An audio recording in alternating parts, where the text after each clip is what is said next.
Déclaration du PDCI-RDA relative à la situation sociopolitique en Côte d'Ivoire. Le samedi 15 juillet 2017, Son Excellence M. Henri Konan Bédié, président du PDCI-RDA, a reçu à sa résidence privée de Paris une délégation du secrétariat exécutif du PDCI-RDA conduite par le professeur Maurice Kakou Dikaoué, secrétaire exécutif du PDCI-RDA.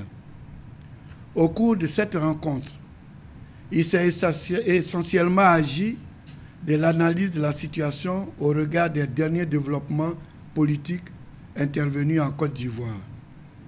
Le président du parti a écouté avec une attention particulière l'exposé de M. Noël Akossi Benjo, secrétaire exécutif chargé de l'organisation et de la mobilisation, assurant l'intérim du secrétaire exécutif du parti, ainsi que les délibérations du secrétariat exécutif du parti, réunis en session extraordinaire le vendredi 14 juillet 2017. Suite aux échanges francs et empreints de responsabilité, le PDCI-RDA prend acte de la décision de relèvement de ses fonctions de l'inspecteur général d'État Emmanuel Niamien Ongoran, décision motivée par son échec aux élections législatives de décembre 2016. En ce qui concerne le dossier relatif à la suspension de M. Jean-Louis Bion, président du Conseil régional du Hambol, le PDCI-RDA s'étonne d'une telle décision prise sans un exposé de motifs convaincants. Le PDCI-RDA, tout en apportant son soutien au ministre Jean-Louis Bion, rappelle que la Côte d'Ivoire étant un pays de droit, ce dossier doit être géré en application rigoureuse des textes en vigueur. En conséquence de ce qui précède, le PDCI-RDA 1. Lance un appel au calme et invite les militantes et militants à se concentrer sur les instructions du président du parti relatives à la promotion et au succès d'un candidat du PDCI-RDA à l'élection présidentielle de 2020. À cet effet, il est demandé aux délégués départementaux et communaux d'achever dans les meilleurs délais les passations des charges afin d'accélérer les activités de mobilisation de terrain. 2.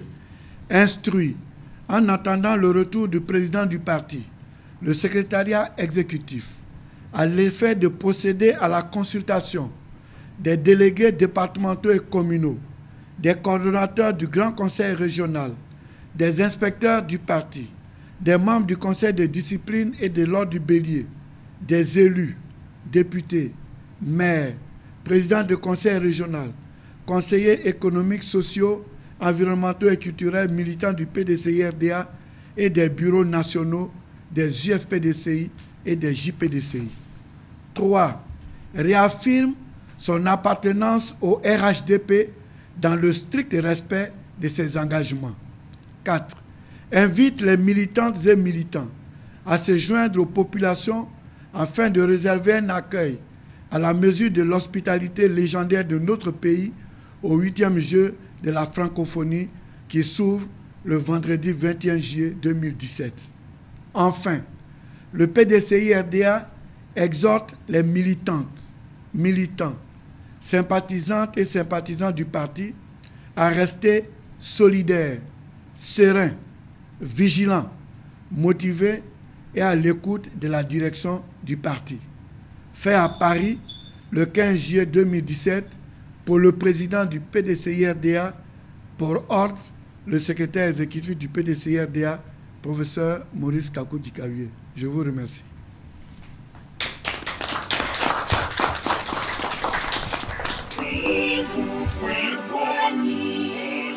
Le PDCI c'est le parti fondé pour servir le vaillant peuple ivoirien. Rassemblement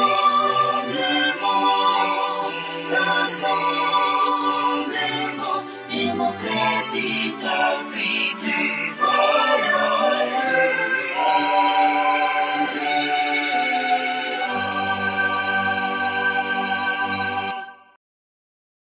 vous me posez la question de savoir que ce n'est pas la première fois qu'un élu qui a changé de parti politique soit suspendu.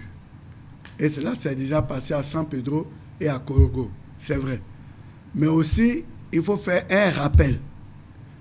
En 1994-95, les députés ont voté une loi pour lutter contre le nomadisme politique.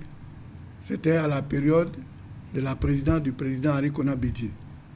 Une loi avait été prise que si vous êtes élu sous la bannière d'un parti politique et qu'en cours de mandat vous changez de parti politique, vous avez trahi vos mandats, donc vous êtes suspendu et on reprend les élections.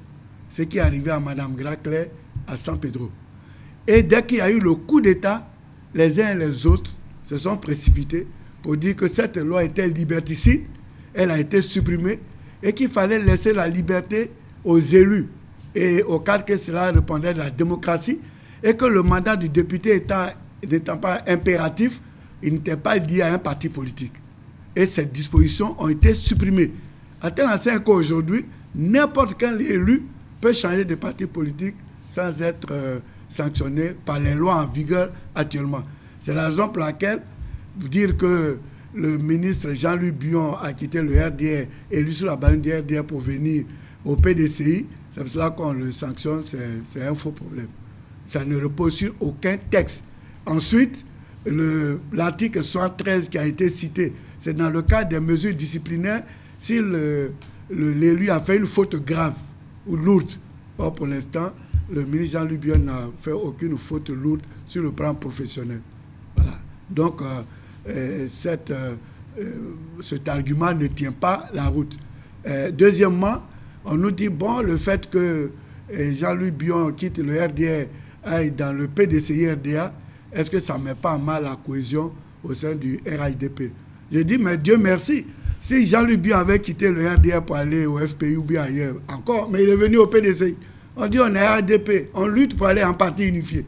Alors pourquoi faire un drame que quelqu'un quitte le RDR pour aller au PDCI, vice-versa, d'autant plus qu'on est dans la même famille politique.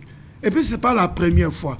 Joël Nguessan, l'actuel porte-parole du RDR, était secrétaire général du MFA. Il a quitté par le RDR.